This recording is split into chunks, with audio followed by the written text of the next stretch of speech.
السلام علیکم ورحمۃ اللہ وبرکاتہ نحمدہ ونصلی علی رسول الکریم وبعد۔ مختصر بیانات کے سلسلے میں آج کے ہمارے بیان کا موضوع ہے مومن بیوی کے بعد اہم اوصاف۔ اس دنیا میں اللہ تعالیٰ کی بے شمار عطاؤں میں سے اس کی ایک بڑی عطا نیک صفت خاتون ہے۔ چنانچہ خاتون کے کئی کردار ہوتے ہیں، جیسے والدہ، بہن، بیٹی اور بیوی وغیرہ۔ ان کرداروں میں سے ایک عورت کا ایک نمایاں روپ بیوی کا روپ ہے۔ بحیثیت ایک نیک صفت مومن و صالح بیوی کے اسلام نے ایک عورت کو کس طرح سنوارنے کا اہتمام کیا ہے، یہاں اختصاراً بیان کیا جاتا ہے۔ ایک مومن بیوی کو چاہیے کہ وہ سب سے پہلے اپنے رب کی فرمان بردار ہو، پھر اللہ کے رسول صلی اللہ علیہ وسلم کی تابع دار ہو، اپنے اسلاف کرام بالخصوص صحابیات و تابعیات کی قدر شناس ہو، اخلاق حسنہ سے مالا مال ہو، اللہ کے دین کی شیدائی ہو، اپنے ایمان و حیا کی محافظ ہو، اپنے والدین سے حسن سلوک پر مستقیم ہو، صلہ رحمی میں اپنی مثال آپ ہو، حقوق اللہ اور حقوق العباد کی ادائیگی پر کاربند ہو، ہر طرح کے منکرات اور خرافات سے دور ہو۔ ان جیسے صفات جمیلہ کے ساتھ ساتھ ایک مومن بیوی کے لیے لازمی ہے کہ وہ اپنے شوہر کے ساتھ حسن سلوک قائم و دائم رکھے، اس سے حد تک مقدور محبت کرے، اس کے سامنے نسوانیت کا اظہار کرے، اس کے لیے معروف بناؤ سنگار کرے، اس کے لیے استمتاع و استفادہ ممکن بنائے، اس کی موجودگی میں اس کی اجازت کے بغیر نفلی روزہ نہ رکھے، اس کی موجودگی میں اس کی اجازت کے بغیر نفل نماز نہ پڑھے، اس کے لیے بہر صورت سامانی سکون بنی رہے، حتی الامکان اس کی عزت و احترام کرے، اس کی عزت کی رکھوالی کرے، حتی المقدور اس کی خدمت کرے، معروف میں اس کی فرمان برداری کرے، اسے عمدہ القاب سے پکارے، الفاظ کا اچھا انتخاب کرے جب اس سے بات کرے، اس کے سامنے اشارات کم محدود اور واضح رکھے، جب وہ آئے تو اس کا استقبال کرے، جب وہ جانے لگے تو اسے رخصت کرے، اس کی آواز پر آواز بلند نہ کرے، چلنے میں اس سے آگے نہ بڑھے، اس کی صحیح پسند کو پسند رکھے، اس کی صحیح ناپسند کو ناپسند رکھے، اس کا خیال رکھے جس کا وہ خیال رکھتا ہو، اس سے خوش رہے جس سے وہ خوش رہتا ہو، اس سے ناراض رہے جس سے وہ معقول ناراضگی رکھتا ہو،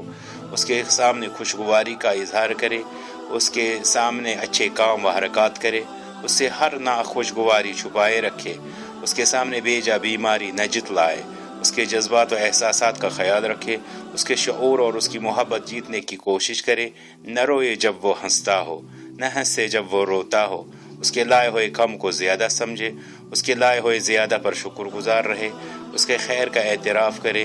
اس کی تنگ دامنی پر صبر کرے، اسے سہولیت فراہم کرے اگر وہ تنگی میں ہو، اس کے جاگنے سے پہلے جاگے، اس کے سونے کے بعد سوئے، اس کے جہل پر صبر کرے، اس کی سختی پر نرم رہے، اس کے غصے پر ٹھنڈا رہے، اور سکون رہے جب وہ پریشان ہو، اس کی دل بہلائی کرے اگر وہ غمگین ہو، اس کے پاس جاگے اگر وہ بیمار ہو، اس کی مدد کرے اگر وہ حاجت مند ہو،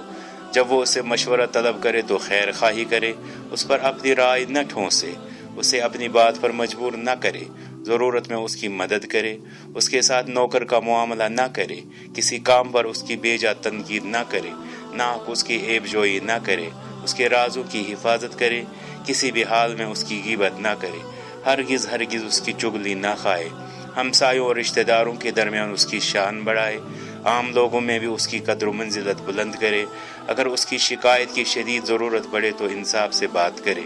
اس سے بیجا شکایتیں نہ کرے، اگر اس سے کوئی شکایت کرنی پڑے تو اس کی سنے، جب شوہر کو اس کی شکایت ہو تو تعاون دے، اس کی بھی برائیوں سے صرف نظر کرے، اس کی غلطیوں کو درگزر کرے، اس کے عذر کو قبول کرے، اس کے ساتھ نیک گمان رکھے، اس کی برائی کا بدلہ اچھائی سے دے، گھر کی معروف دیکھ بھال کرتی رہے، حتی المقدور اپنے گھر کو صاف رکھے، سامان کو امکانی حد تک ترتیب سے رکھے، اس کے ناپسند کو گھر میں آنے کی اجازت نہ دے، گھر میں اس کی اجازت کے بغیر کسی کو آنے نہ دے، اس کی اجازت کے بغیر گھر سے نہ نکلے، ضرورت کے وقت اپنے مال کو اس کے کام لائے، اس کی اجازت کے بغیر اس کے مال میں سے خرچ نہ کرے، اس کے مال کی نگہداشت کرے، بچوں کی عمدہ پرورش و تربیت کرے، اس کے والدین کا اکرام کرے، اس کے رشتہ داروں سے حسن سلوک کرے، رشتے کی پیروی میں اسے تعاون دے، ہر خیر میں اس کی مددگار بنی رہے، ضرورت پر اسے خیر کی رہنمائی کرے، اسے حسب ضرورت تعدیب کا حق دے، اس کے حق میں ہمیشہ نیک دعا کرتی رہے۔ اے میری مومن بہنوں، ہمارا ایمان یہی ہونا چاہیے کہ اگر آپ ان جیسے عمدہ اوصاف سے متصف بن جائیں گے تو ہمارے گھر گہوارے امن بن جائیں گے، اور یوں سارا عالم چین و سکون سے مالا مال ہو کر حقیقی زندگی کی رونقوں سے فیض یاب ہوگا۔ اللہ تعالیٰ سے دعا ہے کہ امت مسلمہ کی بیٹیوں کو وہ صالح بنائے تاکہ اسلامی خاندان اور صالح معاشرہ وجود میں آئیں اور سارا جہاں فساد زن سے محفوظ ہو جائے۔